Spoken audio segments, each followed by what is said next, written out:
Blog Talk Radio.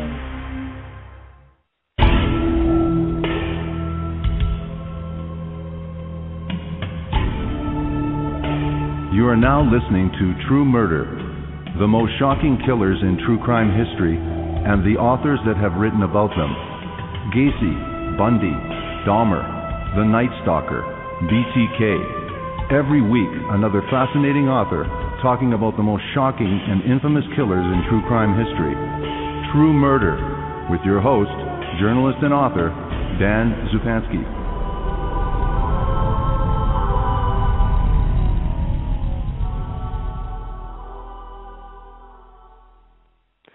Good evening. This is your host, Dan Zupansky, for the program True Murder, the most shocking killers in true crime history, and the authors that have written about them.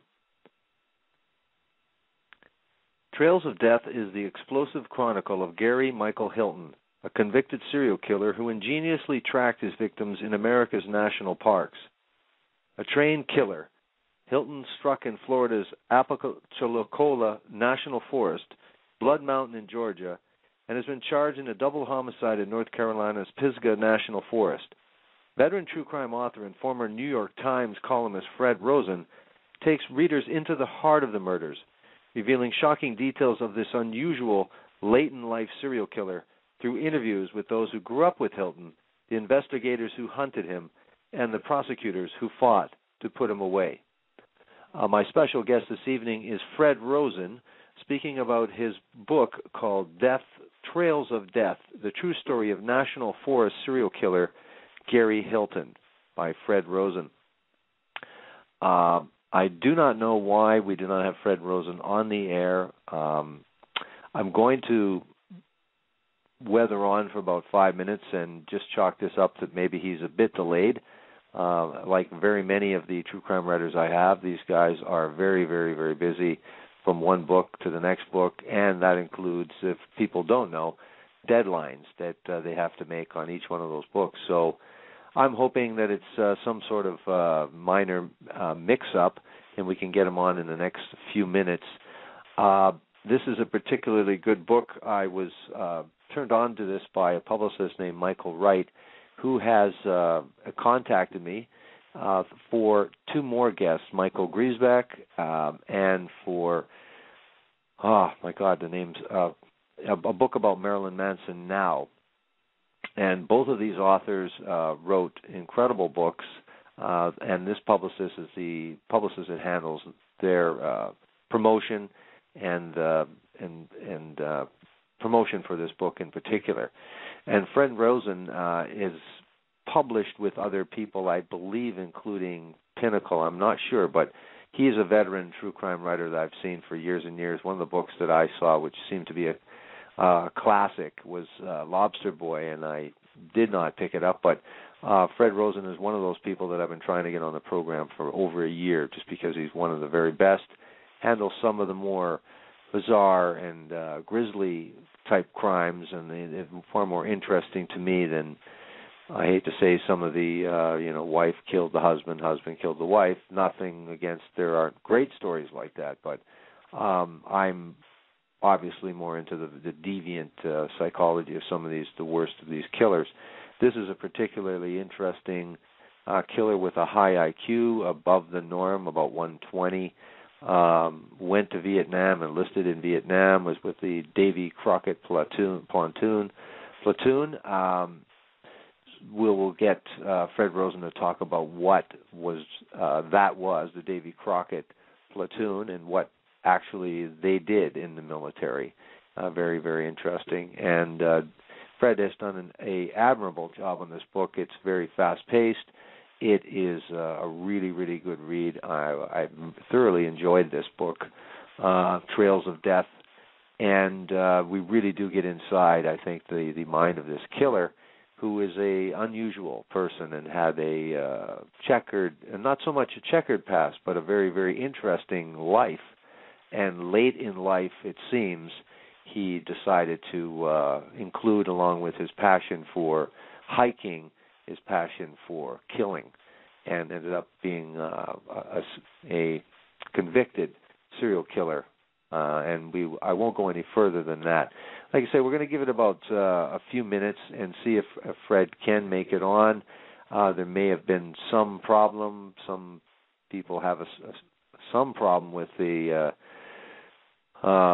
Central Standard Time. I'm not really sure what happened here. I got assurances from Michael Wright that Fred Rosen would be calling in, but you just never know what can happen. And 95% of the time these guests come back. We just reschedule either for the next day around the same time, and this ends up just being an introduction that I keep. In this particular case, I might just erase this program if we do. Indeed, I put up a posting of having Fred Rosen and rescheduling of the program either for today, tomorrow, next week, but I'm anxious to do the program, and I know fans have tuned in, and it's very bothersome, and I apologize, but if I can get this program down for tomorrow, it's just a book I think that the fans, the audience, would love to hear about. And here we have probably Fred Rosen, so just in time, let's connect with Mr. Fred Rosen. Can you hear me? Good evening, Fred. Good evening. How are you? I'm fine. How are you guys? Where are you? Well, we're here. We're based in New Jersey, I believe, but we're broadcasting to the world for your, and we're talking about your. I just did an introduction for your book, and I knew that you would be on. Maybe you were just a few minutes late, so I gave them a very, very little introduction into Mr. Gary Michael Hilton and what the audience might be in store for this evening as we examine your excellent book, Trails of Death: The True Story of National Forest. Oh, you're very welcome. It was a very, very enjoyable read, Fred, so I'm hoping, I know that this will translate to a great interview for our audience, and you're a veteran journalist and a veteran author, and so this is a big thrill for me. Now, first off, you start off, and let me just say thank you very much for having me on. Number one, number two, you're welcome. I'm in upstate New York, and I'm in Ulster County, and our county has been devastated by the hurricane. Wow. Which is not, it's not getting any, you wouldn't believe today, because I knew I was going to be on with you tonight, I went out west of where I live, which is west of Kingston, New York, and I took a look at the rivers and all of that, and you wouldn't friggin' believe it. It is like a disaster movie. And I just wanted to say that because, quite frankly, nobody's covering it, So, no, I hadn't heard anything about it as of this afternoon, so. Yeah. It is. What part of New Jersey are you in? Well, actually, if truth be told, I'm actually sitting in Winnipeg, Canada, many, many miles away from New Jersey. Just the You're in radio Winnipeg, station. Canada? Yes, Winnipeg, Canada. Yeah. Wait a second. Hold everything. I'm trying to remember what province is that. Oh, if you can get that, is it you're Winnipeg a real. Province? Pardon me? Is it Winnipeg Province? You must be in the Pacific Time Zone or something, right? No, we're in Central Time Zone. Central Time Zone. We're right in the middle of the country, and we're in a province called Manitoba. Oh my God! I know where that is because I've done a number of interviews and in that area, and I have to say that some of my best friends are Canadians. I'm sorry. Yeah, are you a Canadian? I'm a Canadian, yes. Dying always with the heart of an American. So I've just been.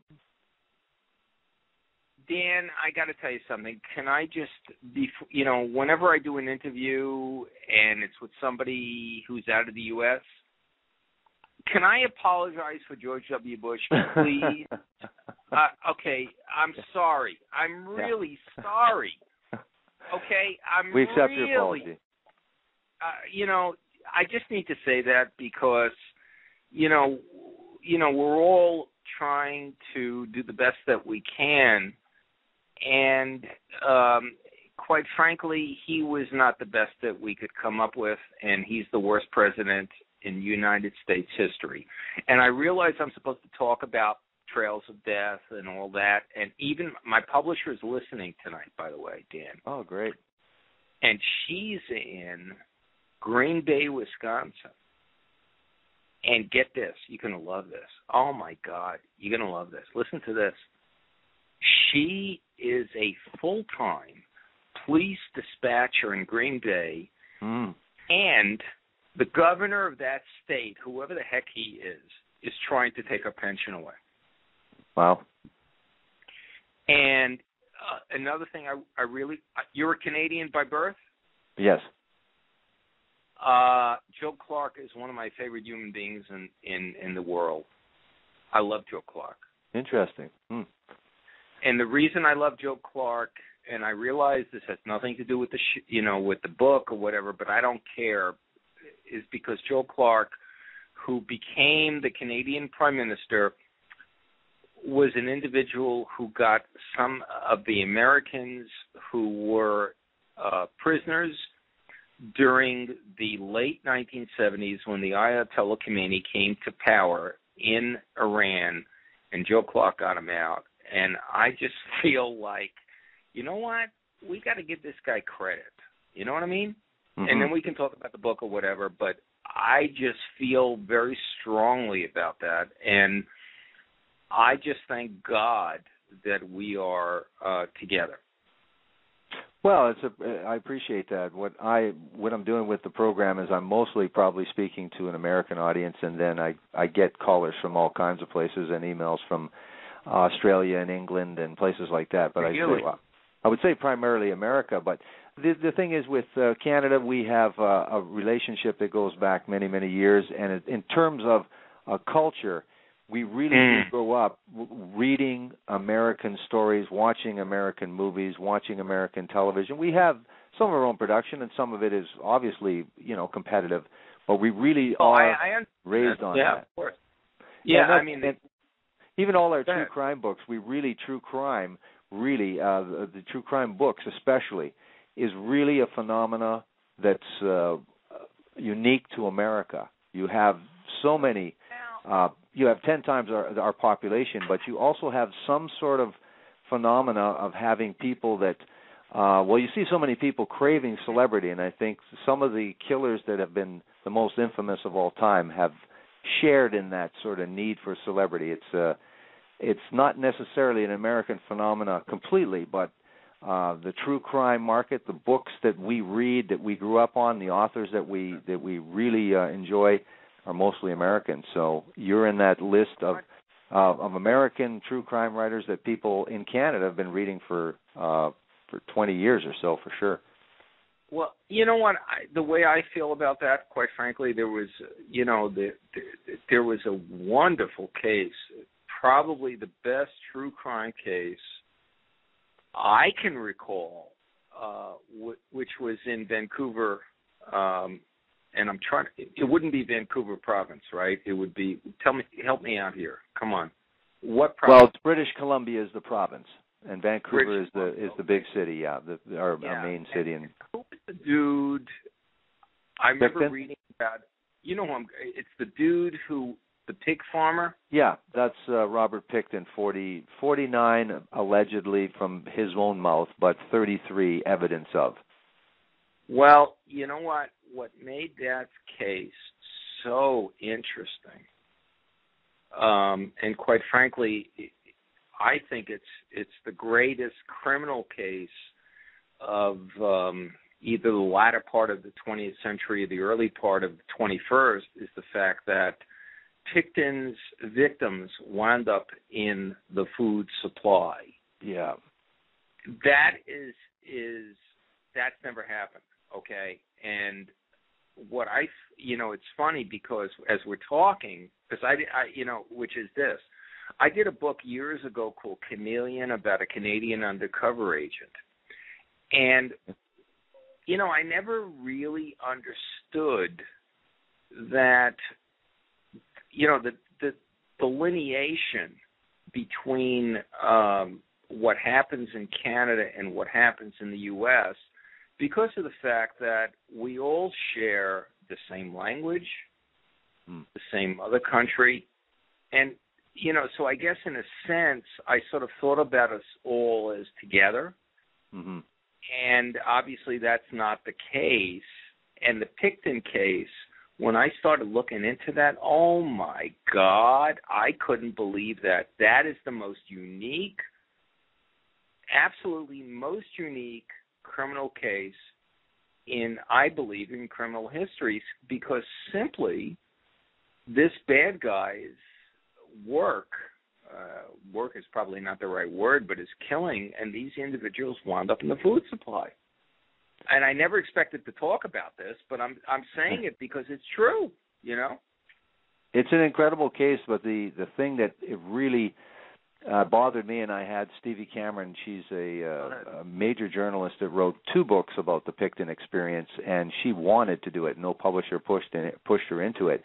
And she said she was very disappointed by the apathy from the mainstream media. They had some complaints about graphic details, obviously, and our country really, we really don't, we do flinch at some of the details where I'm not saying America enjoys it, but we want to believe for a moment that we don't have these types of people in Canada, because for the most part we're not experienced with serial killers. We could name 2 or 3 of them in the history of Canadian jurisprudence. So the thing is, when we have these kinds of extraordinary killers, the case I worked on, the Bernardo Homolka case, the Clifford Olson case, we are getting other cases that happen in a neighboring province to British Columbia where a young girl killed her parents and her brother.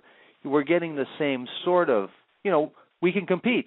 We do it in sports, we do it in music, and we do it in true crime as well.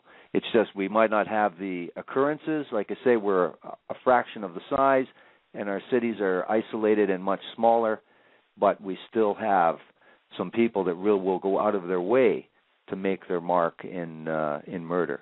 So, well, the only thing I'm going to say is that as an American, I thank God for Canada because we don't have a lot of friends around the globe, as far as I can see, and I feel that Americans take Canada for granted. And the only reason I say that is when I went to film school at USC's film school in the late 1970s, a good friend of mine, Bob Johnson, was Canadian, and we got into that discussion, about the differences in culture and all of that stuff. And Americans in particular tend to take for granted our Canadian brethren.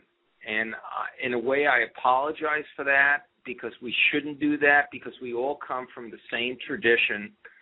And at the same time, Americans are really weird when it comes to true crime. They don't want to know what happens north of the border or south of the border. They just want to know what happens within the border. Sure. And quite frankly, I've never been able to get it, Dan. I just don't get it. It's like, excuse me, we're all on the same continent. We're all trying to do the same thing. We all come from the same tradition. And, I wasn't intending to get anything political, but, Americans have always been very, what's the word I'm looking for? We're isolationists, I think. Well, you're nationalistic, but you could see even from the example of your own book, when you really looked at the sort of optics of this story with Gary Michael Hilton, he is a very, very interesting character, and he had the most innocent of victims, and yet, like you say later in the book, it really didn't translate media-wise. It wasn't national news. It was more regional. I mean, you have 3 states you're bordering, but you know what I mean? It's high profile, but then again, everybody has some regional interest, because all you have to do is go over to another city, and they've got their killers as well, or their issue, their major murder trials that they're dealing with too. So, well, first off, it's a privilege to be on with you tonight, because. Well, thank you. You my pleasure. You have a perspective, and in the United States, if I may, it's really weird. I guess I'm not going to say anything that your listeners don't already know, except that the United States is still fighting the Civil War. Yeah. And for Americans or anybody else to think otherwise is naive. And in Gary Hilton's case, because of the fact that he killed the individuals that he's been charged with and convicted of killing in North Carolina, Georgia, and Florida, which are three of our states, it didn't get the national attention that you would think it might get, and simply because it was in the South, which is one of the things I find so fascinating about it, which is if it had been in the West, if it had been the East, it would have been different. But the South still has almost a secondary nature to American life for whatever reason. Even though it's not accurate, Charlotte, North Carolina, where Gary is about to be tried for murder, is the second largest banking center in the United States of America. Right. Yet it doesn't get the attention that you would think it might get. Now, part of it could be because Gary's kill total, for lack of a better term, is 4.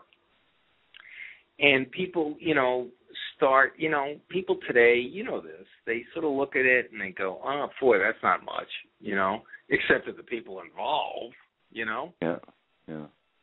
So, it's a very, it's very strange. And, it's funny as we're discussing this, which is, it's very possible that Gary went up to Canada and killed people there. We don't know this at all.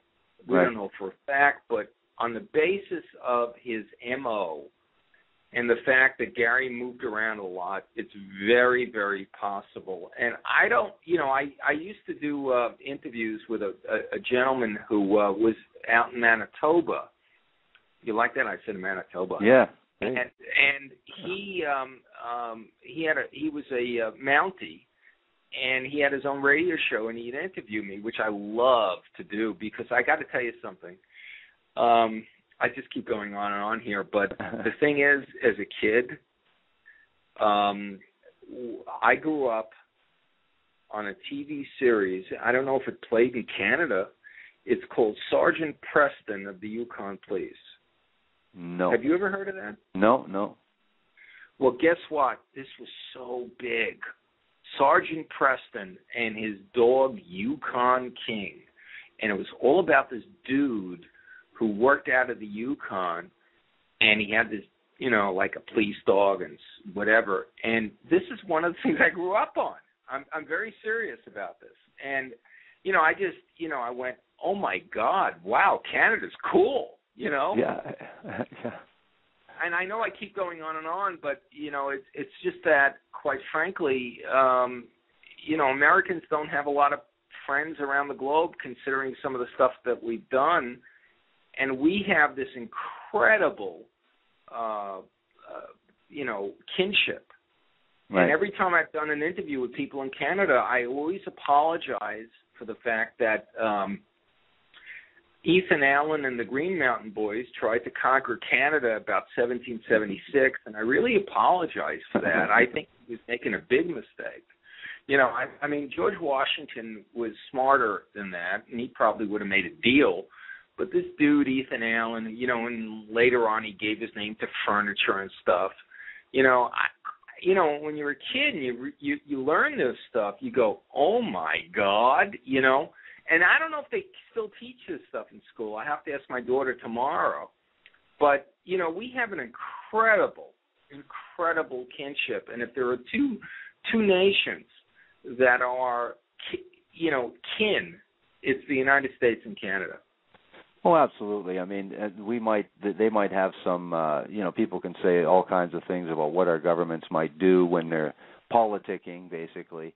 But really, you're right. The relationship we have is like it's an open border, it's an easy border, and we share the culture. We share American culture, and some of the stuff that like some sports go back and forth, and it's an easy flow of commerce, of art, entertainment. I mean, it's everything that we grow up on and we appreciate, even if it's Canadian, still it has a really, like you say, a kinship with American culture. Movies, my God! Theater, you dance, don't realize everything. You don't realize it as a child. You know, like there are so many Canadian performers, and I wasn't expecting to talk about this, but I love talking about it. Which is, William Shatner, Christopher Plummer. I'm sure the list goes on and on. And Michael Sarrazin, who I'm writing about right now for something. These are, people. I don't know. Maybe I'm wrong, but I don't think people get it. I don't think people get how much kinship there is between us. Not to mention the fact that I've been to Canada many, many times, and I love Canada. It's a beautiful, beautiful place, and I just thought I'd say that. Like I said, we share a lot of the same kind of geography. We have our Rockies, we have our prairies. Grand Forks, North Dakota, and South Dakota, just across the border, and they share the same kind of.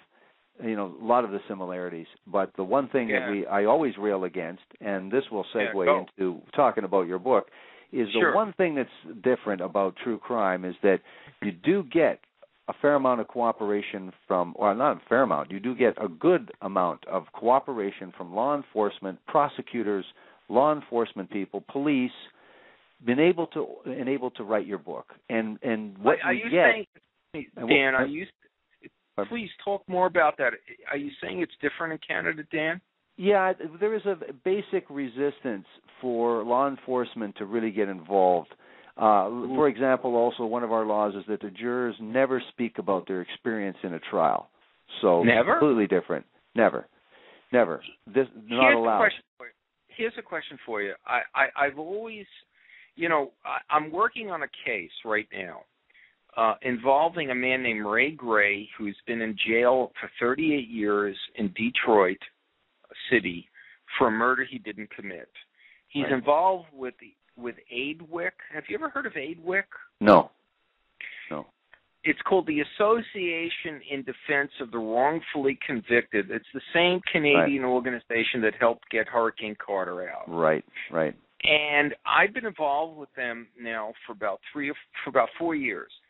And what's so interesting to me is that the standards, and people don't talk about this stuff, but it's really important, the standards of libel and slander are so different between our two countries, where in the United States you can say, 10 times as much about somebody as you can in Canada. But if you say it in Canada, they're going to sue you, No, the thing is, I got to disagree with you there because media almost has an exemption, and personally, everything you can sue, but there are no lawyers that are experienced enough to collect. You have a litigious society in America where lawyers will work on. Yes, sir. They'll work on commission, where we don't do that. We have publicly defended killers here. Where you pick your own lawyer. You're not assigned a lawyer, so you get to pick the lawyer that has 700 murder trials under his belt. You mean like if a guy is charged with a murder, he gets to pick who his lawyer is? Yeah. And that lawyer has fattened himself on the taxpayer money because he goes in and out of the system. He can take legal aid. He makes less money, obviously.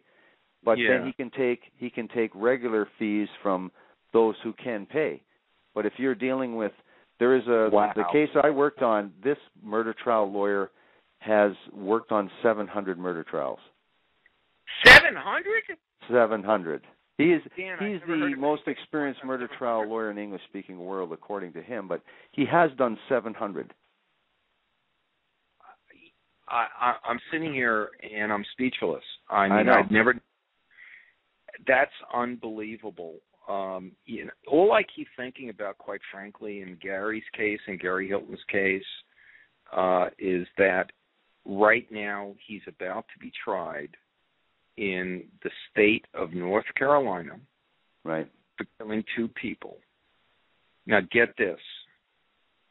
And I really hope people are listening all over Canada, including Newfoundland, because I never get to say the word Newfoundland. Yeah. And here's the thing. Listen to this. This guy, okay, he has already been convicted of murder and sentenced to life in Georgia, the state of Georgia. Right. He's been convicted and sentenced to death in Florida, where they use it. And here's the part that I love, and you can give me some perspective, please, on the Canadian government. And by the way, I love Joe Clark, but that's another story. Yeah. Okay, listen to this. Gary is about to be tried in North Carolina on murder charges, and the federal government here in America is going to spend probably $1.5 to $2 million to convict him. Right. But now get this. He's already got death Sure. in Florida where they do it. So we're talking by the way, I was passing by we have a thruway in New York, and it said that our the Canadian dollar was just about the same as the American dollar, which was a little surprising to me. But here's the thing. It's going to cost Americans $10 million to try this guy and convict him and sentence him to death, even though he already has death. And Sure. I don't get it. I don't get it. I understand revenge, but, Florida is one of the few of the 50 states that actually executes. Right. So when Canadians read about, and others, about American sentencing, like, for instance, New York. I'm in New York State. We have the death penalty. You know the last time they used the death penalty? 60 years ago. They don't Right. use it. No. And do you know what else? The federal government, the United States of America, the famous United States of America, guess what? They don't use it either. Only 2 people have been executed in the last 50 years. That was a great point. That was a great point in your book too, because when they were considering what they were going to do, whether they were going to federally try him, they said, "Well, listen, Florida is a fast-track state. Could take about 10 years, and they'd only done a couple executions in 35 years federally." So that was an interesting point in your book to show. Thank you, Dan. The other interesting point is that yes, you can even see that Illinois had just rescinded their death penalty. So, it's more towards a trend of, and I really don't believe in the death penalty because they make errors, and one error is one too many. And I even know the resistance, and I've had some programs where there's DNA evidence that's been uncovered privately and we'll say under the proper conditions to be taken seriously, and yet the person still languishes in jail. So you have a reluctance for prosecution in general to go back and question what they did, or dare say have to let an inmate out and then maybe pay compensation. So I don't believe in the death penalty, but I actually do believe in actual life sentences without the possibility of parole. Here's one for you in Canada. No such thing in Canada. What's no such thing? There is no actual life sentence without the possibility of parole, even for multiple murder. Well, Robert Pickton only has one life sentence, and he couldn't even get a first-degree murder conviction. Hold it, Dan. Let me just get this straight, okay? Robert Pickton, blah, blah, blah, kills these people, blah, blah, blah, okay? Yeah. Now, he gets sentenced to what? Does he get life with parole? Yes, possibility of parole after 25 years. Well, you know what? We're all sort of on the same page in a sense, even though the U.S. is the last country, as far as I know, to condemn capital punishment, which it hasn't done really. But as far as Mr. Pickton is concerned, what you're saying to me is that the individual has been convicted of probably more than one charge of murder. Yeah. He doesn't get death, but he gets life with parole.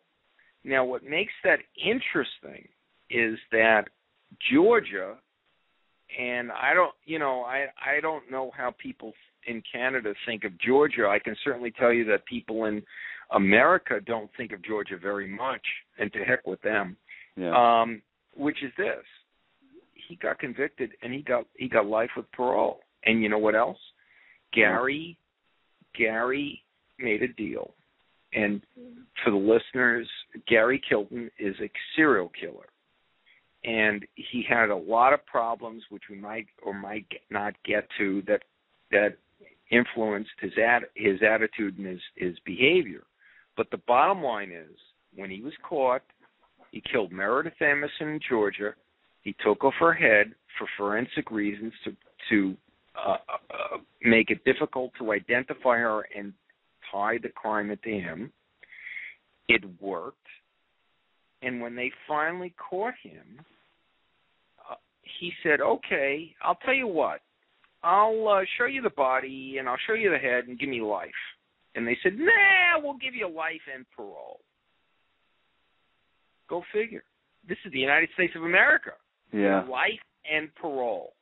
And then eventually, when they finally put together that he's been killing for a couple of months prior, and he gets condemned, not condemned, but he gets indicted in Florida. Florida says, okay, we're going to execute him. And one of the things that was fascinating to me about writing this book, Trails of Death, which is available at barnesandnoble.com or Barnes & Noble, is that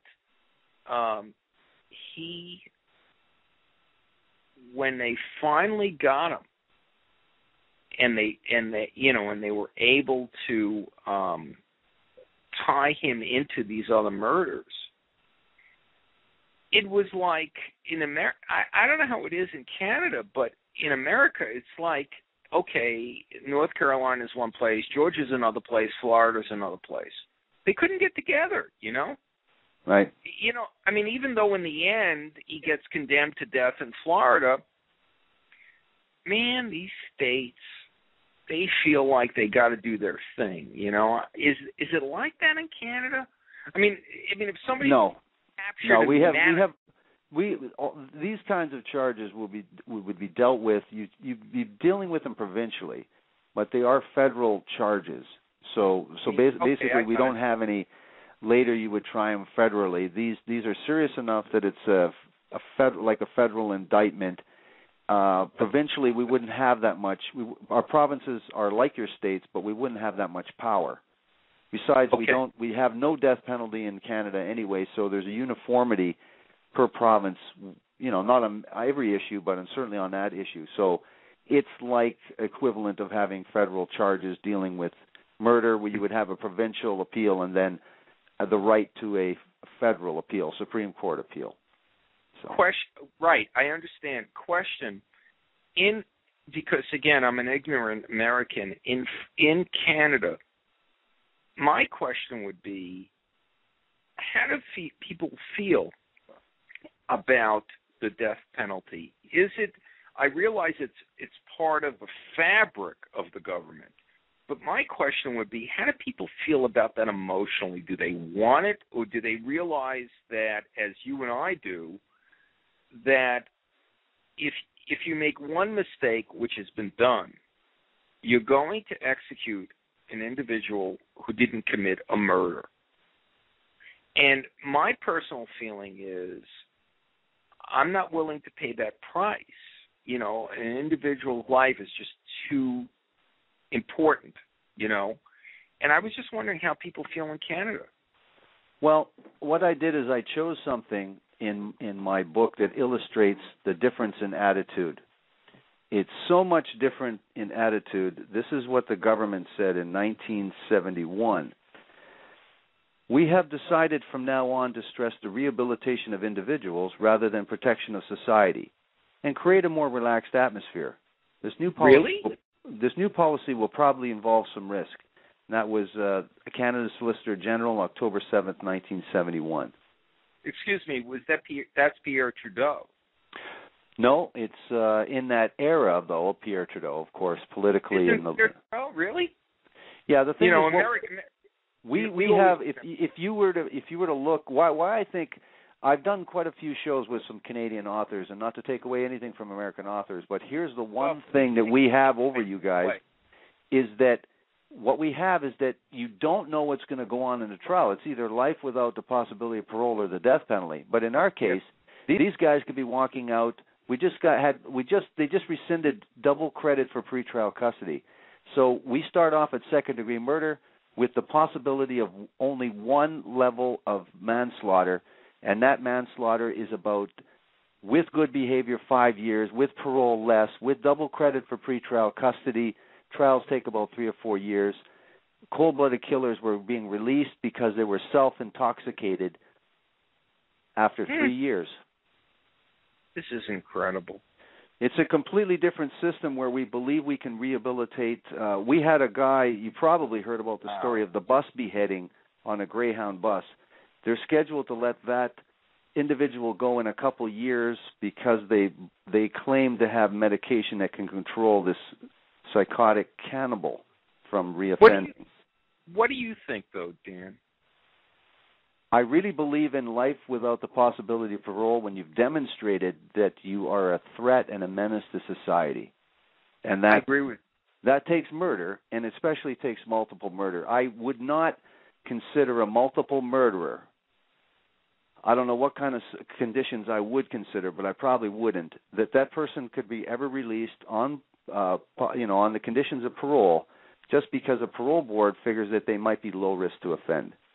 But like we don't take the victims seriously enough, like you do in America, and we can't take circumstantial evidence to a jury because they're not sophisticated enough. We excuse behavior in this country because we believe somehow that we're inherently good. Where in America, you've seen that there are individuals that are inherently evil. You know that better than anyone. Yeah.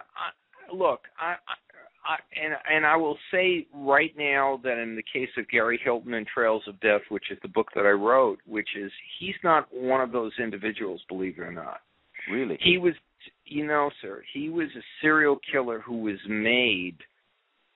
He was not born that way, and that's the reason I wound up writing the book, because I was just so... When the case broke here in 2008, the first week of January, he killed a woman who was 24 years old. She was a good-looking woman. She was intelligent. She could have been anybody's neighbor, daughter, sister, whatever. And I'm not really sure why it was that I just said, you know what, I got to find out what's going on here. So I kept up with it, and eventually I would find out that Gary had a completely messed up background, but he also had certain physical things that happened to him. And this is where, to me, it gets interesting also in terms of borders, because I believe that, obviously you guys don't have the death penalty. No. And to me, what that prevents is prosecutors. Everybody talks about prosecutors using the death penalty in the United States, to build up their credentials. They're going to go after somebody. But the bottom line is, you know what? I don't know how it is in Canada, but we're in a recession. So these dudes are using the death penalty as a way to put somebody, let's say, in the death chamber, and it costs millions and millions of dollars. Any way you slice it, no pun intended, and it doesn't make any sense. And one of the reasons it doesn't make any sense is because with somebody like Gary Hilton and Trails of Death, do you seriously think that the worst thing that can happen to this guy is he's going to die? I don't think so. He's got an ego the size of the Empire State Building or the Sears Tower in Chicago, or what's the tallest place in Canada? I'm not sure. It's the CN Tower. CN Tower in Toronto. Toronto, yeah, exactly. Okay, well, you know what? why do people seem to think, in America at least, I mean, you guys are way beyond this. You're way beyond us. But why do people in America think that the worst thing you can do to somebody is execute them? What's that about? Yeah, you know? No, that's true. I would think What's be that living about? in an 8x10 cell for the rest of your life would be the ultimate punishment, really. Are we missing anything? I don't think we're missing anything. You know, Yeah. I don't think we're missing anything. And you know, by the way, I'm a fan of the Blue Jays. By the way, I'm a fan of the Blue Jays. There you go. I hate the Yankees, by the way. But moving right along. Now, Fred, why don't we start this unlike your book, and we can go through the crimes and his method of operation and where he did his hunting and the conditions and some of that psychology. But let's go back to the very beginning, because you got so much, you got such incredible access to the story with his mother. Tell about his upbringing, because it is strange, and then tell about the accident that was really at the trial part of the defense to say that, this guy might have had an organic brain injury early on, and here's the incident.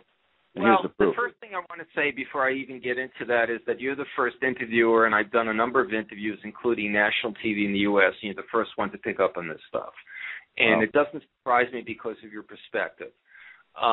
What happened with Gary Hilton was this.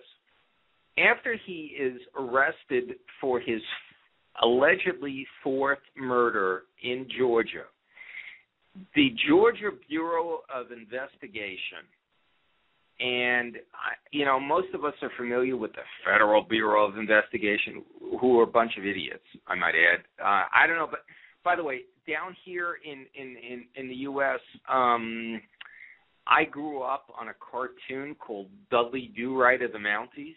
Oh, yeah, sure.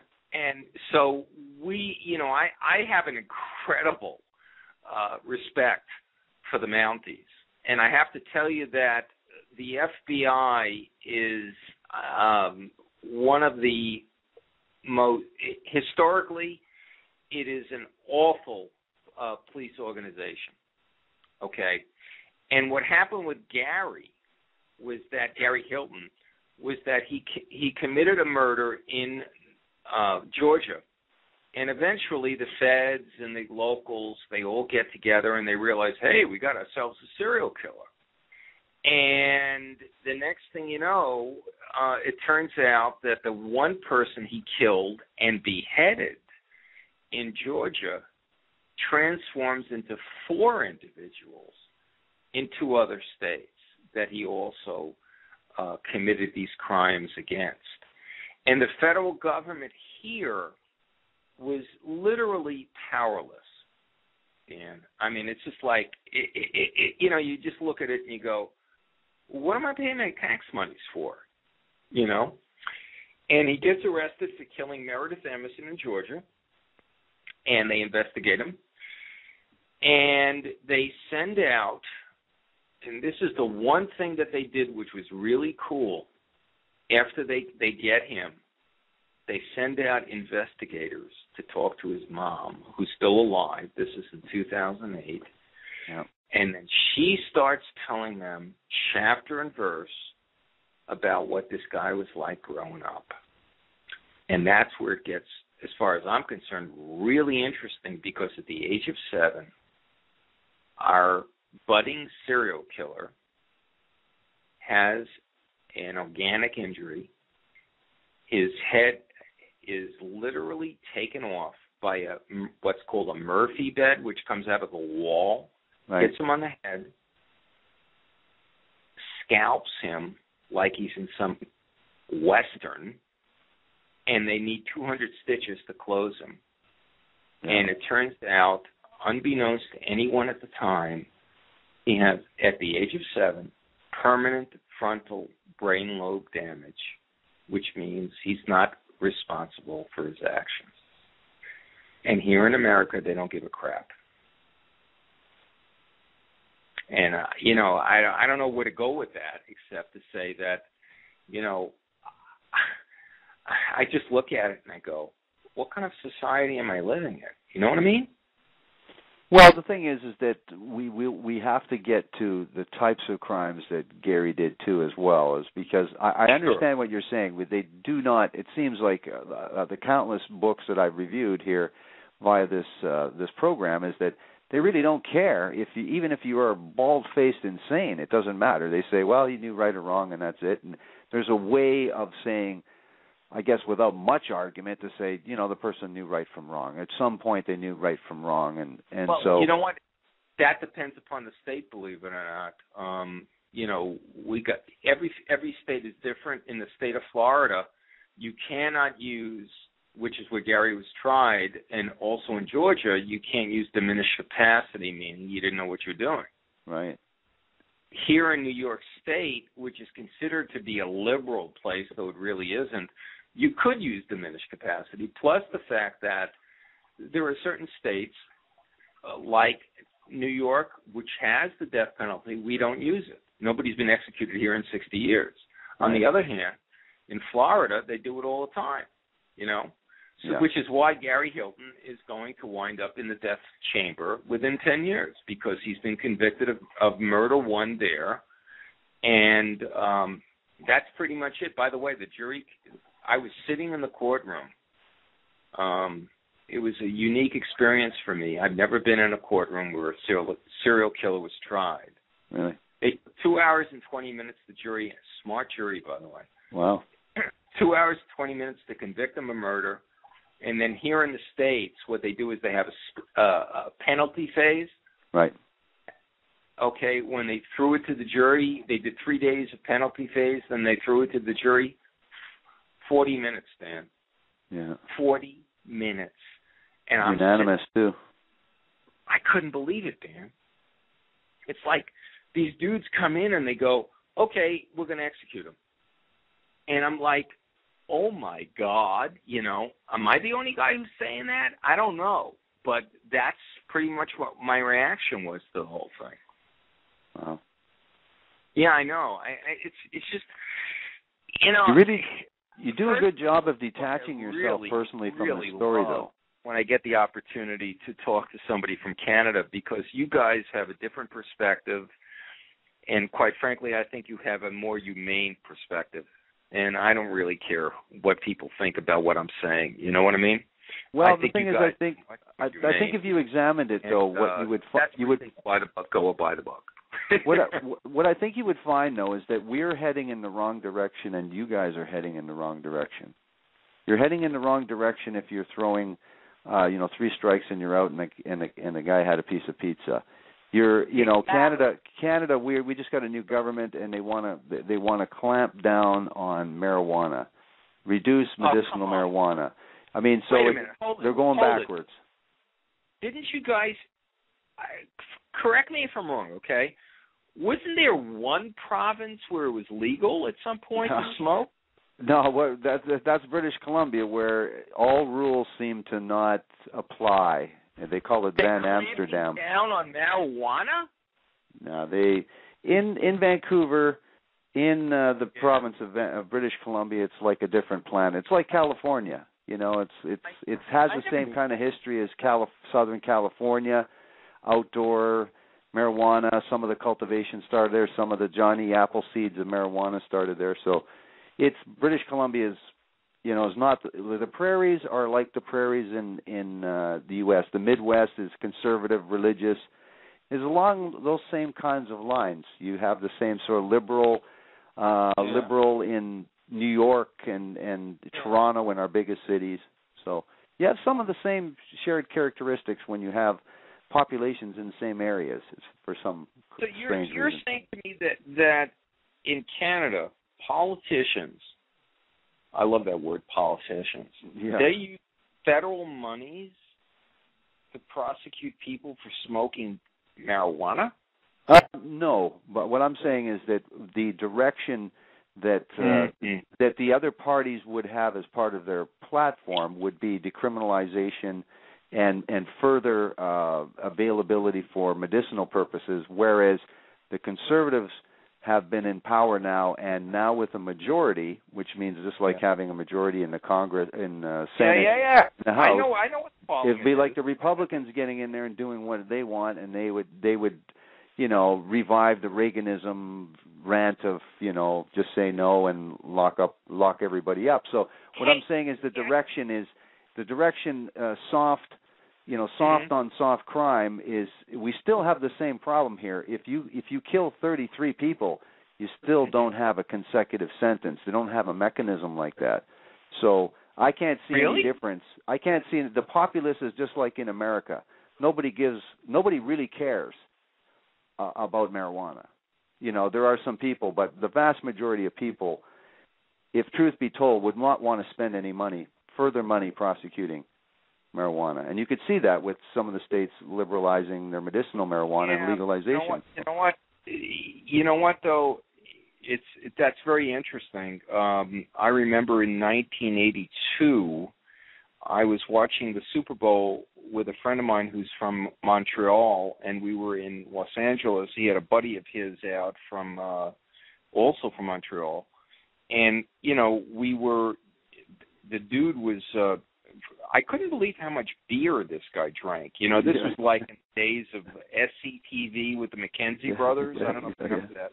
Yeah. Oh, yeah. And you know, and the thing is, the whole whatever you want to call it, marijuana, which to me should be a non-issue, is American. I don't know how it is in Canada, and I'd be very interested in knowing, but here in America, you wouldn't believe the money that they spent to interdict this stuff. And every time you know, there's like a story in the news about, okay, we busted this whatever with marijuana. I keep wondering, like, what about heroin and cocaine? You know, am I missing something here? You know, and you know, we tend to be a very judgmental society, and it's so, to me, it's so antiquated. I don't get it. I just don't get it. And by the way, a lot of us here in the United States during the last election, 2008, we all said the same thing. You know, if McCain gets elected, we're going to go to Canada. You know. Now people are saying the same thing about Rick Perry, or I don't know, you know, how many people are aware of some of these individuals in Canada. But we have quite a few conservative. You know what? Conservative is the wrong word. These are morons. Okay. These are morons. I'm just going to go with morons. You know, we get morons. And by the way, again, I'm going to say that I love Joe Clark. He's one of my primary people. And the reason, by the way, is because he helped get some of the Americans out when the Iranians took our hostages in the late 70s. And I've never forgotten that. I've never forgotten what Joe Clark did. And I just feel that there isn't enough understanding between our two countries, and the fact that, yes, we're separate, but you know what? We're about as close as you can get. You know, we're brothers, we're sisters, we're uncles, we're aunts, we're cousins, whatever you want to call it. You don't get any closer than we are. Well, trust me, the majority of people celebrated when Barack Obama was won the election, and looked like things were going to change. I mean, no, really. I mean, that was editorials in the paper. We do have a society that does not identify, the vast majority of people do not identify with Republicans, because a conservative here still looks like a liberal there. Because you guys are forced with this tough on crime, because no one can interject with any logic or sanity, because they'd be depicted as soft on crime. You have crime and law enforcement, and like you say, political, you know, judges being elected. So you have a different process, and so you have sort of a snowball effect where you can't sort of rescind some of the abuses. And in this country, it's we're a little naive. We just haven't experienced some of the some types of the criminals that you have, and years of these kinds of places being turned from nice places into. We're just experiencing gang problems now in cities. Like Really? the city I live in here is the murder capital of Canada many years running. Where are you? Winnipeg. Wow. But we have about 1/10. We'd have about 1/10 the murder rate of say Detroit. Well, 1/10. Detroit is one of the worst in the U.S. But yeah. How many people live in Winnipeg? How many people will live in Winnipeg? 700,000. Well, that's a lot of people. But there is no suburbs basically. It's the really unlike what you have is you have cities connected through states or close, and so you drive 50 miles and you're in another state or you're in another city or you're in another big suburb. Where we would have cities, but except in the Toronto area, in southern Ontario, Toronto, which is about 6 million. The other cities are fairly isolated. So, you want to know something? As you're talking, my daughter just went into high school here, and I'm thinking to myself, you know what? I don't think that the American school system is going to give her a proper sense of geography, because here you are talking about American geography in a way that most Americans can't. You know, you're talking about what our criminal and civil system is, and there's no way that Americans could talk about what's in Canada, because Americans, I tend to, and this is just what I've seen and what I believe and what I feel, we're very provincial, I mean, Americans don't get it, Dan. We don't get that we're part of the greater world, so to speak, let alone the fact that we share the continent with our best friends in Canada and our friends in Mexico, And we just don't get it. Americans just don't get it. And I don't know why or how or whatever, but it's part. But I got to tell you, it gives me a certain amount of shame, quite frankly, because, we're supposed to know these things, right?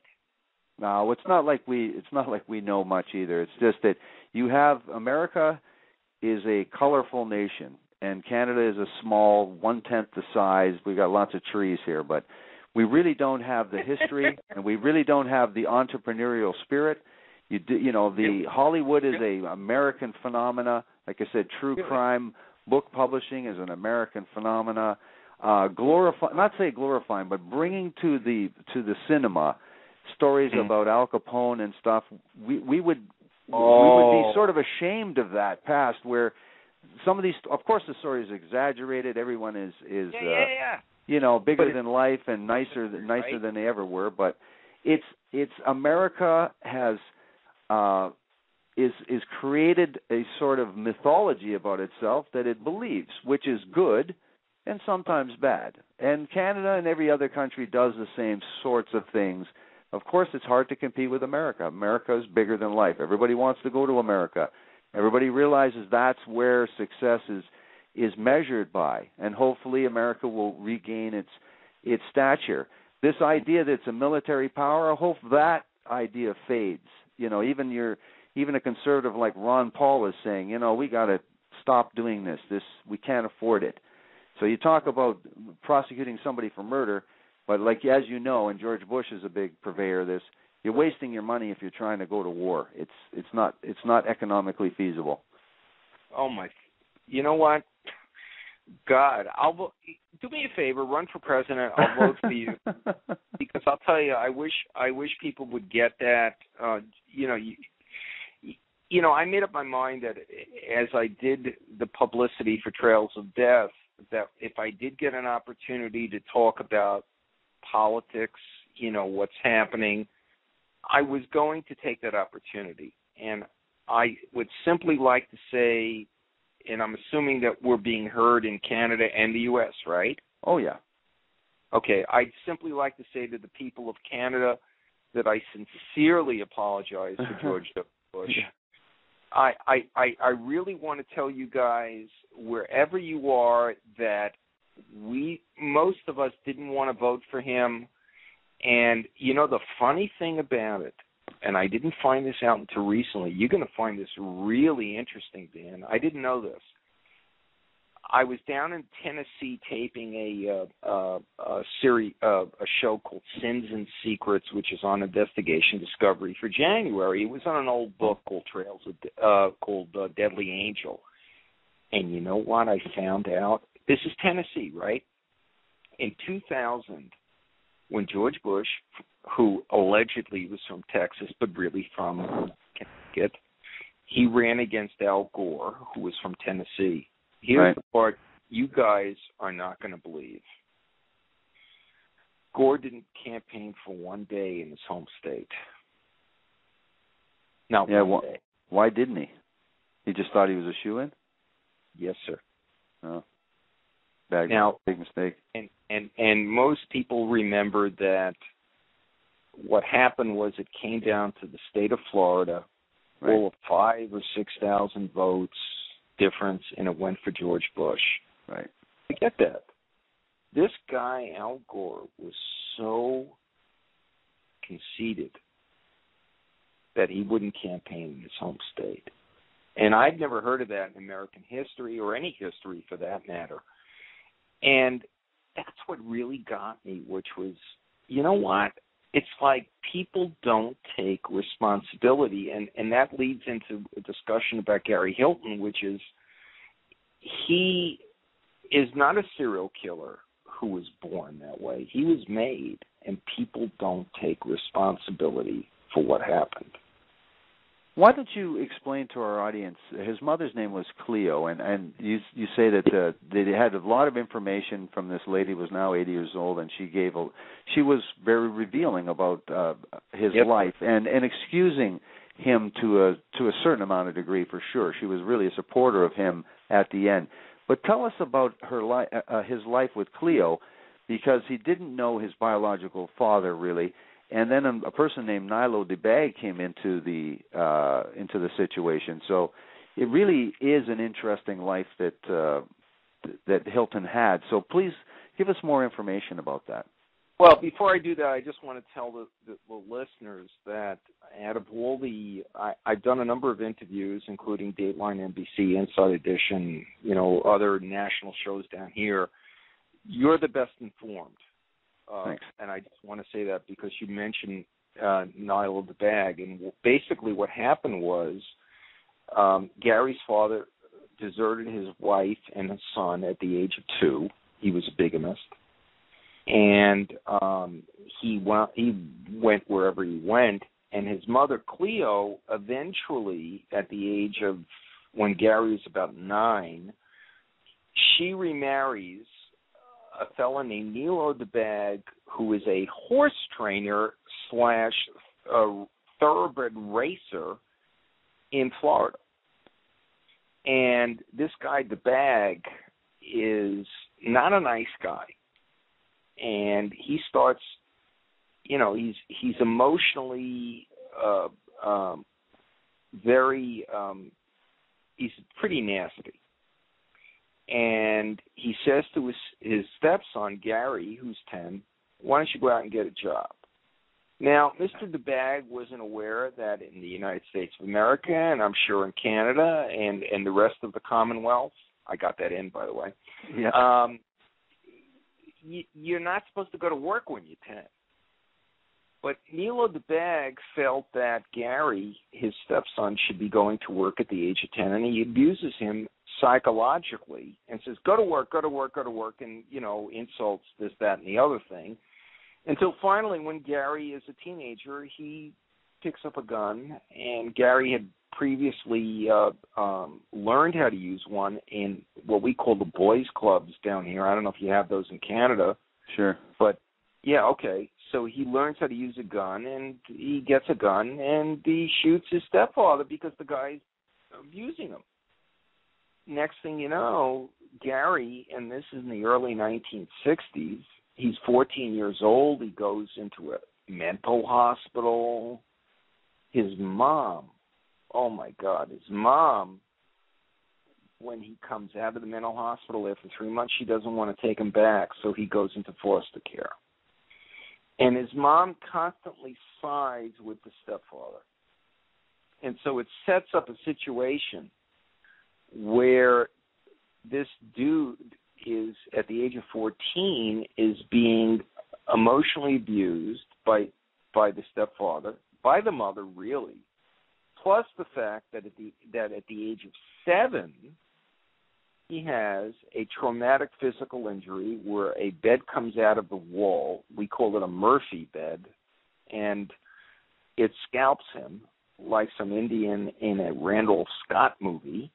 And the next thing you know, he needs 200 stitches to close the wound. And what nobody will know for the next 40 or 50 years, because they didn't have the technology then, is that this brain injury leaves the frontal part of his brain, the frontal lobe, permanently damaged, which will accelerate the problems later on that lead to the serial killing.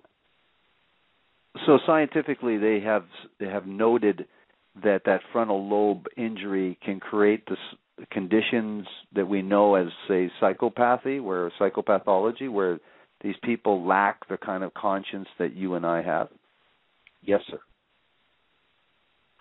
Except that our system of justice down here is unfortunately set up to punish as opposed to rehabilitate. Right. So nobody really cares that that this happens. You got to remember that in the United States, my God, I believe we're the last Western country to stop executing juveniles, to stop executing the emotionally or mentally retarded. Right. We did that up until very short, a couple of years ago. Yeah, that's right. We're not that progressive. We're an extremely, I don't know how to phrase it, but we just, we don't care. We're just going to execute you. Right. Well, the thing is, to be fair, in this case here, let's hear a little bit about some of the victims, because I think this really does factor into this. The kind of people that that Hilton hunted were some of the finest people on, that you could ever look for. That really helps a jury convict a person regardless of anything else. So tell us, when you start your book, you go a little bit backwards, because we do find out this information later, but you do talk about, right in the beginning, a couple, 85-year-old Irene and 79-year-old John Byron. And they're avid hikers, and on October 20th, 2007 in North Carolina, their son hasn't heard from these people. So take us back to Irene and John Byron and Bob, their son, frantically looking for them and then finally discovering them. Tell us a little bit about this couple and what happened. Sure. And it's particularly relevant because if people, have the time, as time goes on, and we get into October, if you type in the name Gary Hilton to Google News in late October, you're going to get a lot of stuff, because here's what's going on. In September of 2007, according to Gary, who gave an extensive statement to the police, most of which is accurate, if not all, Gary starts killing at the age of 61. It makes him only the third serial killer in United States history to do that after the age of 60. And what happens is this. He takes Ritalin. He gets a prescription for Ritalin. And between the Ritalin, the emotional stuff that we've discussed, a couple of other factors, it pushes him over the edge. And all of a sudden, the guy who's never committed a violent crime or been convicted of such, he goes out and he leaves Georgia and he goes north into North Carolina. And he's like speeding, it's real speed. And he runs into, and what he's doing is he's looking for victims who are easy to overpower and who are going to give him their ATM numbers so he can get some money because he needs money. He winds up and he's an outdoorsman, and he prefers national parks. So he winds up in Pisgah National Park, western North Carolina, the middle of nowhere. And there's this couple, Irene Bryant, she's 84. Her husband, John, is 79. These are very vital people. They've been together since World War II. They're hiking. And allegedly, what happens is, because Gary's about to be tried for this crime on October the 31st, he abducts both. Allegedly, he kills Irene and takes off her left arm. And that's particularly relevant to his modus operandi, which comes out later.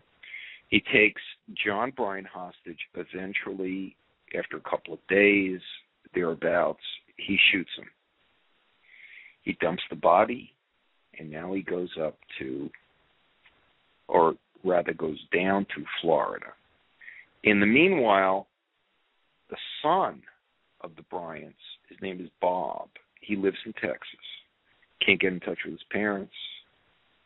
So he gets on a plane and he flies back from Texas to North Carolina, gets in the car, rental, goes into the national forest where they were last seen, and unfortunately, or fortunately, depending upon how you look at it, he discovers the car where the parents were in, from which Gary Hilton abducts them. Incredible. And from that point onward, the cops try to put the whole thing together.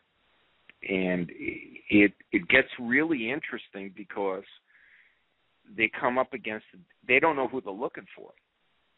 And meanwhile, Gary goes to Florida, kills Cheryl Dunlap, beheads her, takes off her hands for forensic reasons, which we can talk about, then goes up to Georgia and kills Meredith Emerson, takes off her head again for forensic reasons, and that's the point where he's captured. And then they start putting it together. Now, when he's using the ATM, what I thought was very interesting, it seemed somewhat unique, is that, and for those people a little bit older like ourselves that have watched The Invisible Man, how does he exactly extract this money from these ATM machines? They obviously have video cameras. Go ahead. Because I got the, for everybody listening, if you get an opportunity to watch The Invisible Man with Claude Rains, I think it's 1933, great film. Go ahead. Sorry. So how does he extract money from these ATMs? What disguise does he use? Well, it's just like in the movie. It's really weird.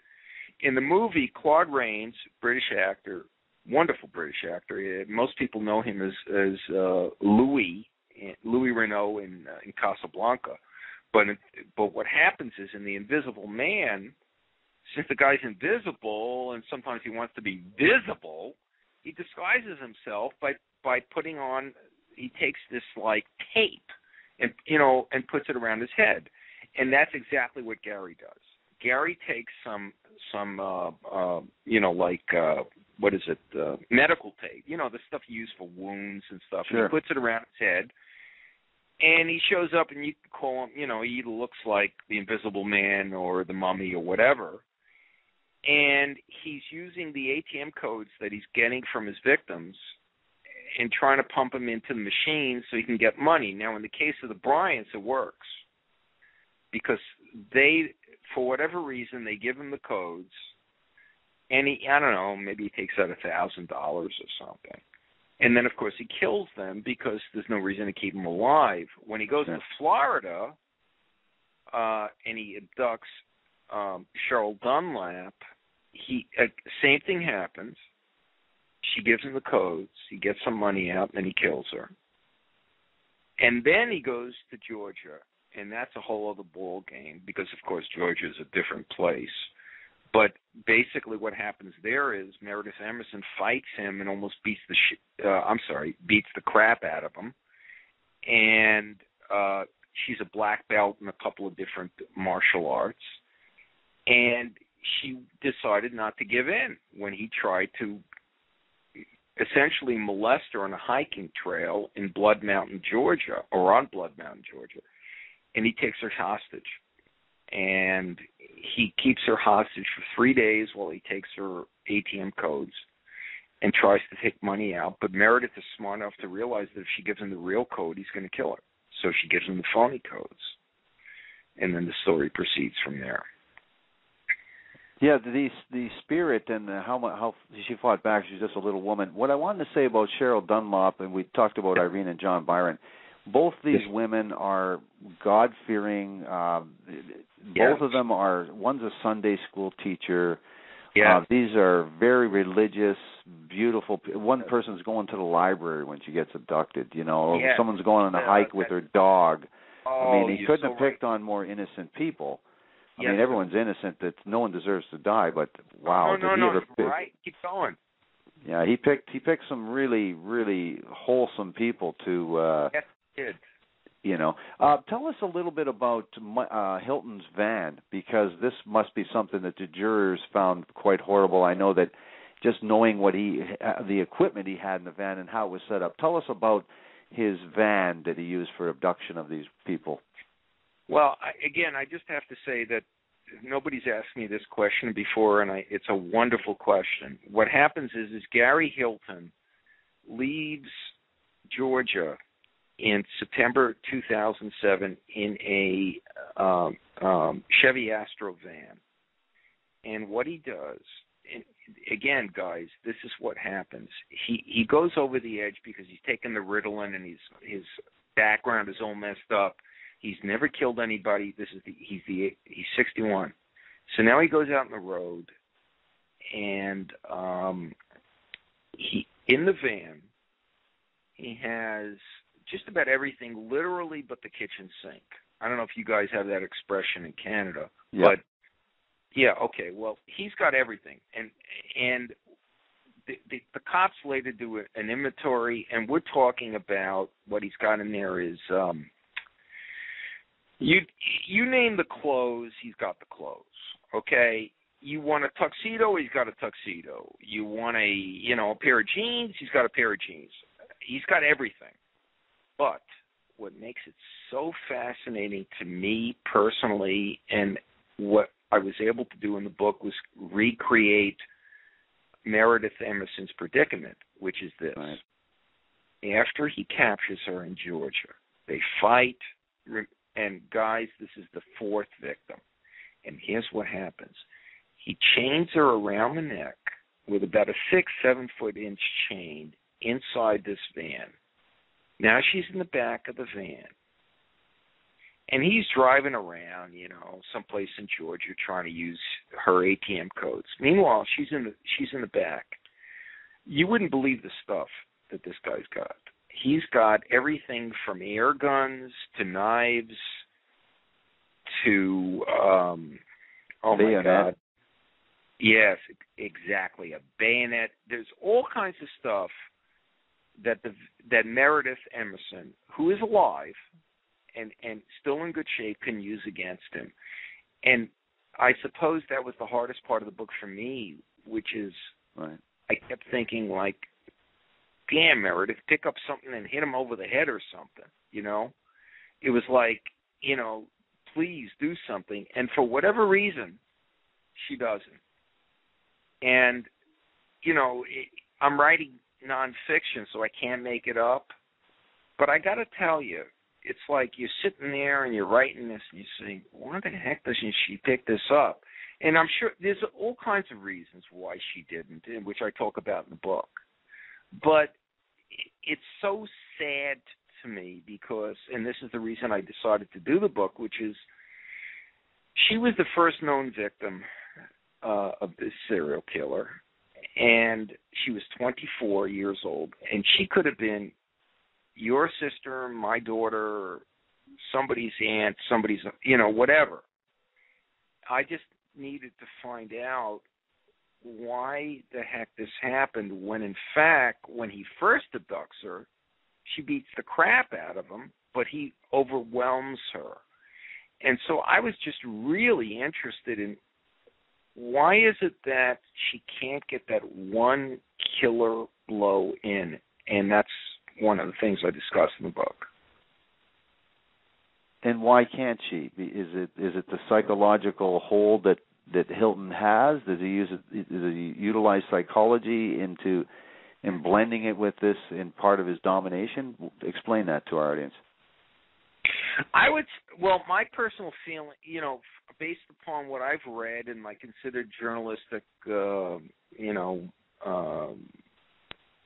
perspective, is that, there's the first thing we have to realize is that she probably has a concussion from the beating she sustains from him. And mind you, when I say she beats the crap out of him, she breaks his hand at some point. Right. So it's not like he walks away without some problems. But at the same time, it seems that she has a concussion. And again, this has never been determined by autopsy. But if the anecdotal information is correct that Gary has told us, or tells the Georgia Bureau of Investigation, she was in a bad state physically. That's number one. Number two, women that I have spoken with have tried to explain to me how they would acquiesce to a man in a situation where the man has the upper hand, and in fact, the first night that Gary takes Meredith prisoner, he rapes her. That's a fact. So, how much of that is differences in sexes? I don't know. I talk about that. I tend to believe that the reason that she acquiesces, quite frankly, is because she's really hurt physically. But she does the right thing. She stays, Dan, she stays alive for 3 days. Right. 3 days, and this guy is such a good con man. He convinces her he's got himself. He shows her a gun. Well, it turns out it's just an air gun. It doesn't fire bullets, but he convinces her because he's a con man. And that's one of the things that I found attractive about the story from a story point of view is this guy he's not a moron. He's got 120 IQ. Right. I mean, this is a very, very smart individual. And I might add that in American criminal history, he is the only serial killer, Gary Hilton, to actually create a plot or the story for a direct-to-video exploitation movie about a serial killer in 1995, and then, maybe 15 years later, he makes the whole thing into reality. I mean, that's pretty friggin' weird, That's right out of CSI, and the thing is, what I found interesting, too, the movie's called Deadly Run, and the thing is that he even chose in the same geographical area to actually hunt for humans after he had this plot, and you got to the producer of the movie, too, for him to say, no, it was Gary's idea. He had a lot of really good ideas. Like, obviously, he was a good researcher in this and really knew the subject. But I just thought there was another fascinating aspect of this. This might be jumping ahead a little bit, but we might not be able to go through the whole trial. We want to leave something for our audience anyway. What I wanted to say, too, is that what's interesting, and he uses it as part of his defense later, at least he tried to, is that he had been in the military in Vietnam, and I alluded to earlier when I did the introduction, about the Davy Crockett platoon. And also, when you talked about a con man, he lived with his wife, and she discovered eventually what a real con man he was. So please talk about a couple of those things, because I think those are important as well. Sure. What happens is during the Vietnam War in the 1960s, Gary, at the age of 17, enlists in the military, the U.S. Army. And our I don't know about the Canadian Army, but our Army is not the brightest in the world. And they wind up assigning him to what's called the Davy Crockett platoon, which during the Vietnam, this is really weird, guys. We had a group of guys that we would put across Europe. The platoon had 19 guys, 18 enlisted men, including Gary, one officer.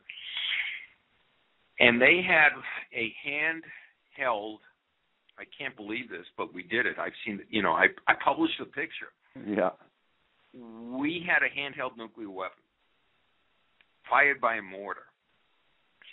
And only the United States of America could come up with the idea of firing this thing with a mortar a mile away, which means that when the damn thing blows up, everybody who fired it is going to die from the shock wave, the this, the that, whatever.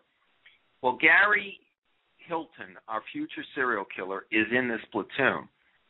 And what was so fascinating to me personally was that he cracks up. And I don't know if it's an existential crisis. We're not clear on this. Some records become clear, some don't. The government, it's like any place else. They'll hide certain things. What we do know for a fact is that Hilton is in the platoon, and at some point he goes schizophrenic. He gets taken off the line out of West Germany. And the idea, by the way, in West Germany was if the Russians came over the horizon from East Germany, the United States was going to fire a nuclear weapon and, of course, plunge us all into nuclear nightmare. Sure. And thank God that never happened. But Gary winds up going schizophrenic, perhaps because of the existential nature of this whole thing. Another word I would never use in American media. But moving right along. And what happens is, they put him on Thorazine, and this is like late 70s.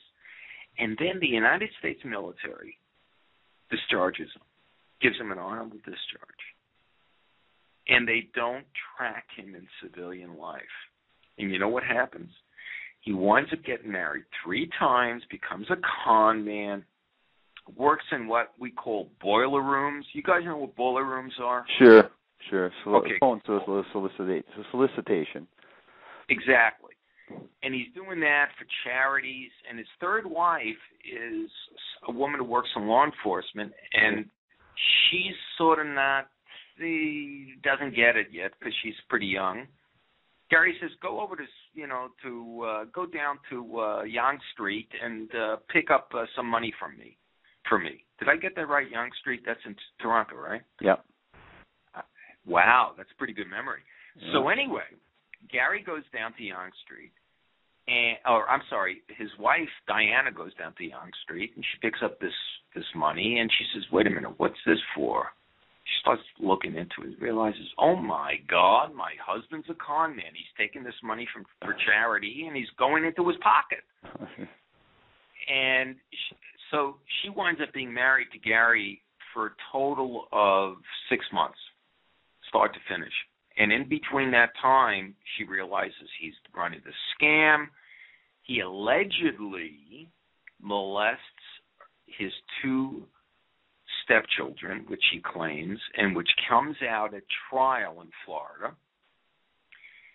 And then he separates from her after 6 months. And this guy, it's like, you look at it and you go, oh my God, because he just keeps going downhill. And, here in this country, I don't know how it is with you guys, but seriously, we've been devastated economically and socially in the last 10 years. So it's pretty easy to relate to somebody falling, in between the cracks. Yeah. And that's what happens to this guy, Hilton. And then at some point,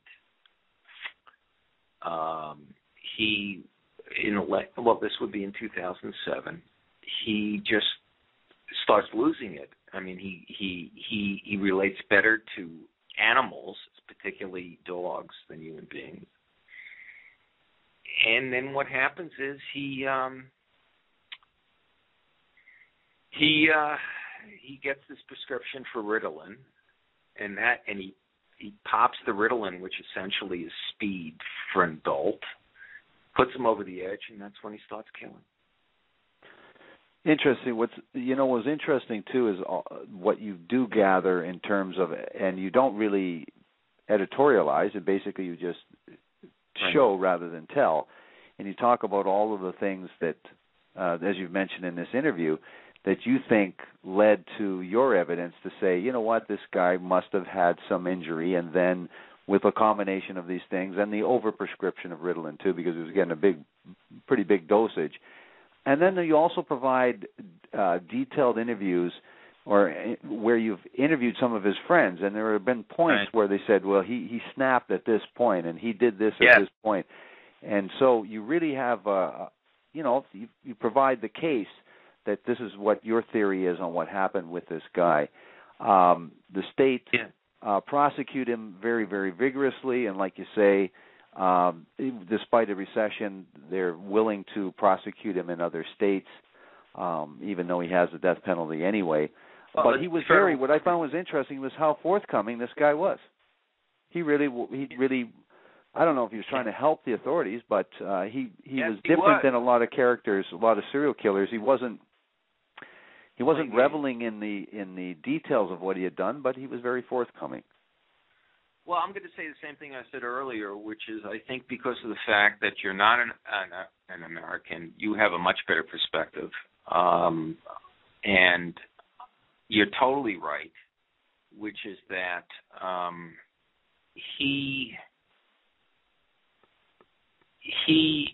when they finally get him, and I think that you're right. I don't editorialize about it because that's not my job. I always figure that my job is to get the best obtainable version of the truth and let the reader decide. Sure. And the thing is, when they finally get him into custody and he makes one or two mistakes that make that possible, I've read, and I'm sure many listeners and others have read, the testimony, for lack of a better term, or statements of various bad guys, serial killers, mass murderers, etc. What made this different for me was that I was working with a producer from Dateline NBC, a wonderful guy named Tom Keenan. And they were going to do a show on this, And so we're not working in concert, but we're talking about it, And Tom and I were the only ones who felt that Gary didn't begin to act out until September 2007, when he got this deadly dosage, in a certain sense, of Ritalin. We started talking about it, and about, we disagreed on certain things. Like, for instance, I really thought that there might be somebody in the jury that might find him not guilty or might find that he shouldn't be executed. I was totally wrong. I was just completely wrong. I mean, but, what got us was the fact that he was so forthcoming with the information and the accuracy of the information. It wasn't just the fact, there's all kinds of bad guys that'll give confessions and stuff. This was different. This was like, he wasn't just giving a confession, and it wasn't just like he was bragging, and certainly he has an ego, but he'd give you chapter and verse. I mean, he would tell the cops, like in Georgia, and they say, okay, we're going to make a deal. Tell us where the body is. Tell us where the head is, because he's already confessed that what he did. Right. He starts giving them, basically it's the longitude and the latitude. And you're reading this stuff and you're going, I can't believe this stuff. You're reading it and you're going, no, this can't be real. But the fact of the matter is, you can't make it up. And that's what really got me. Is that you couldn't make this stuff up. No, it's an amazing twist to this story as well. It's you get us right inside the courtroom as well. A lot of courtroom drama is not so interesting, but in this particular case, even though it's the death penalty or life without the possibility of parole, the prosecutor and the defense, you draw those characters quite well, and so you really do get inside, the dejected, death penalty lawyer that's now not working death penalties anymore, and then the successful prosecutor, as you say, she's quite good, she's very talented, she should run for political office. And I can't believe you're saying all this. Man, you read the book, and I know that, I know I'm saying, people, I don't know how to explain this to people, but a lot of times you'll do an interview with somebody, and the person hasn't read the thing that you're doing. Boy, oh boy, you read it. And you know what? Please criticize me. It's like, this is how you learn, And yes, he had a, I don't know how it works in Canada, and maybe you can explain it to me, but in Florida's like a place where they're going to give, here's how it works. You kill somebody in Florida, tell you what, we're going to give you a fortune, we'll give you $10 million to prove that you're innocent, and then we're going to execute you. Yeah. Okay, and that's how they work it in Florida. It's a very fair system. And I don't, I'm not for the death penalty, but that's not the point. My point is, it's like, okay, you don't like it, change it. Okay? You don't like it, change it. Yeah. Pass a law, whatever. You guys did it. We can do it. America chooses not to because America chooses to go with the revenge route. But in Hilton's case, you've got, oh my God, he's got himself 3 terrific lawyers. He's got himself 4 or 5 experts from around the United States. We're talking millions of dollars. And guys, convert it into any currency you want. It's still millions of dollars. Sure. And at the same time, what I was particularly proud of, and I'll be frank about this, Dan, as an American, which was this: the state, in the case of the state of Florida, they play fair, which is one of the reasons I like writing about Florida. And they a lot of times the state doesn't play fair. You know what I mean? Like they'll withhold evidence, this, that, or the other thing. Right. That's not the case here. It was like, you're watching this, and I was in this courtroom, and I'd never been to a death penalty trial, and it's all in the book. I wanted to recreate, if I could, for the reader, what it's like to sit there. And by and large, most trials are boring, but then every once in a while there's something really cool. And you know what got me? When they went to the death penalty phase in the U.S. or in Florida, it's 2 phases. One is the guilt phase, and one is the penalty phase. And so when you go to the penalty phase, now you get all these experts. Oh my God, that's where it got so interesting. You had a guy getting in there, and he's talking about PET scans, which is a scan. I didn't even know this, by the way. PET scans, which is like a 3-dimensional scan of the brain. It's only been around for 10 years, since 2000, since 9/11, Right. And you got a dude who's an expert on that, and he's the guy that talks about how Gary had the brain injury. And then you got another dude who talks about the psychology, et cetera, et cetera.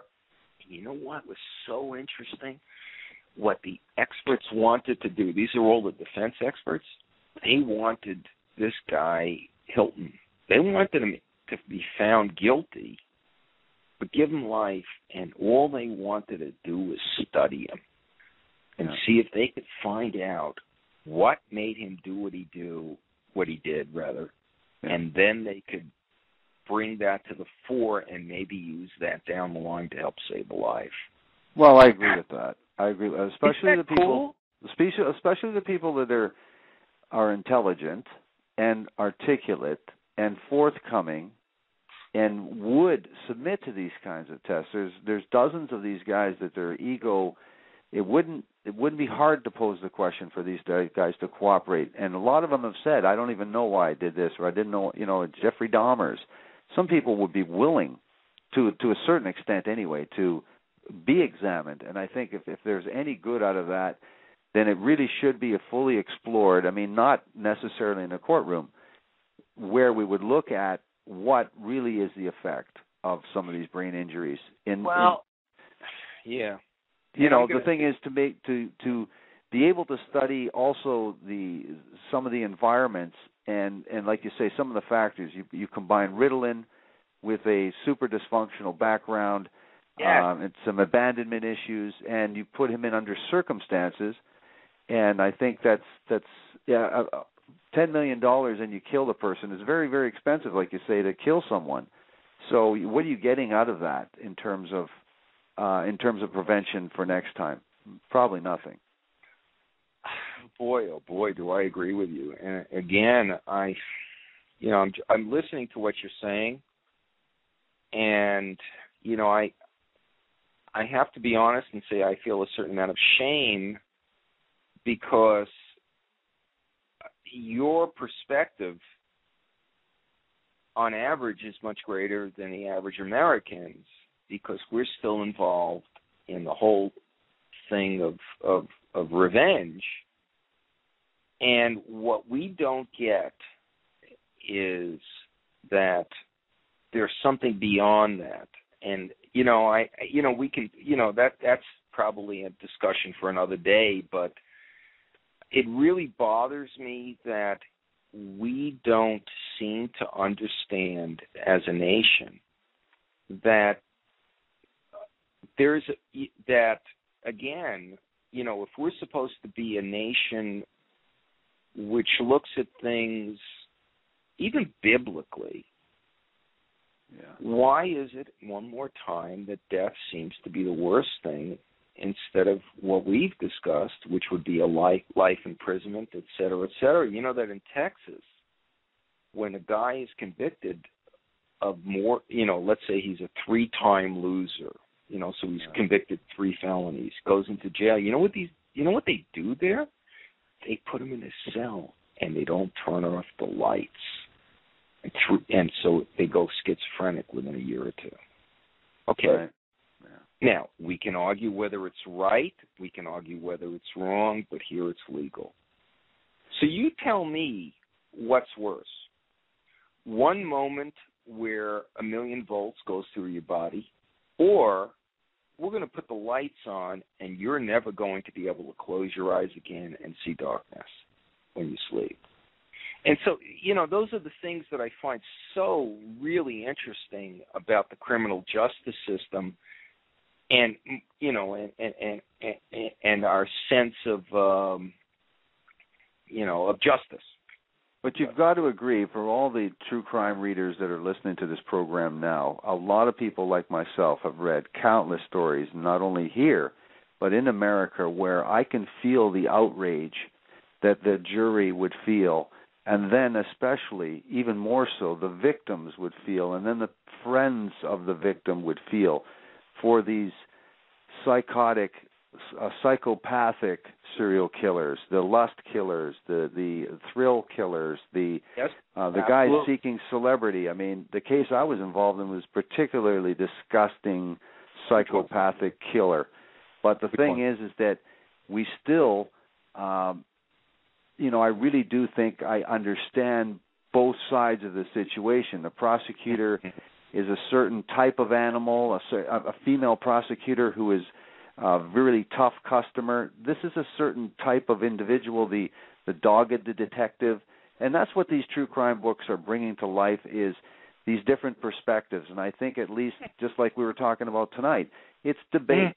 And I think the true crime reader would not be looking at it from a totally from a perspective of hang 'em high, even though they would be totally outraged by the behavior or the crimes of that killer. Yeah. You know what? You have a hell of a perspective.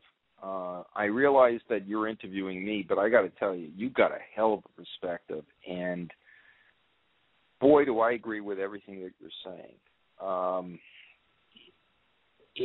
Does that mean I have a European sensibility? Yeah. I think that, no, you have. I think what happens is that you've read enough, and I think instead of reading headlines, you do the necessary research. If you didn't do the necessary research on this Hilton and you read some sensationalistic headline in a newspaper with a really abbreviated story, you might be in the camp of hang 'em high too, because you'd be so frustrated. But when you get the complexity like you have, with you've got all the information, and then you sit down and you write it, and then it comes out that you realize that there are 3 or 4 sides to every story. There's everybody's perspective, and you're forced as a journalist to remain unbiased as much as you possibly can, and that's what you do. So you end up with a unique experience, because I'm always surprised at how many true crime writers are hang 'em high kind of folks. Really? Oh, yeah. You know, I don't care about them. I care about you, because you have a unique perspective. And we've never, this is the first time we've ever spoken. We're on air. We haven't spoken before air. Mm-hmm. Your perspective is a unique perspective, which I'd like to let your listeners know.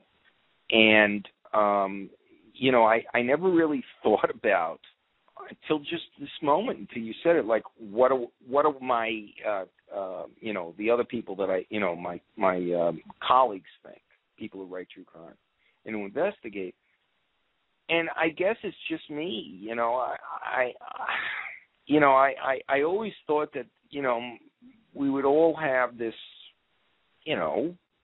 ability to say, well, wait a second, let's take a look at this, that, and the other thing, and not go for the easy hit of, okay, let's execute, et cetera. I think you mentioned earlier, did you mention Illinois earlier? Yes. Yeah, and Illinois is an interesting case, because the state of Illinois, it's only one of 50, but in Illinois, there was a governor named George Ryan in the early part of this millennium who, and this is really something. It's to me, it's a true American story, but to make a long story short, this dude who was corrupt, he done some stuff, this, that, and the other thing. In fact, he's serving time in a federal prison. But get this. He becomes governor, and he says, you know what, the death penalty doesn't work because we're executing people who are innocent and blah, blah, blah. And you know what he does? He suspends it. Yeah. He suspends the death penalty. Nobody's ever done that. And you know what happens after that? That's when they dig up the crap on him earlier. Oh, really? Oh, yeah. Wow. Oh, and he interesting. Goes to jail. Now, I don't know anything about, this is like stuff that Ryan did allegedly when he was, let's say, Secretary of State or whatever it was in Illinois. But, you sort of got to look at this thing and say, you know what, I understand justice, et cetera, et cetera.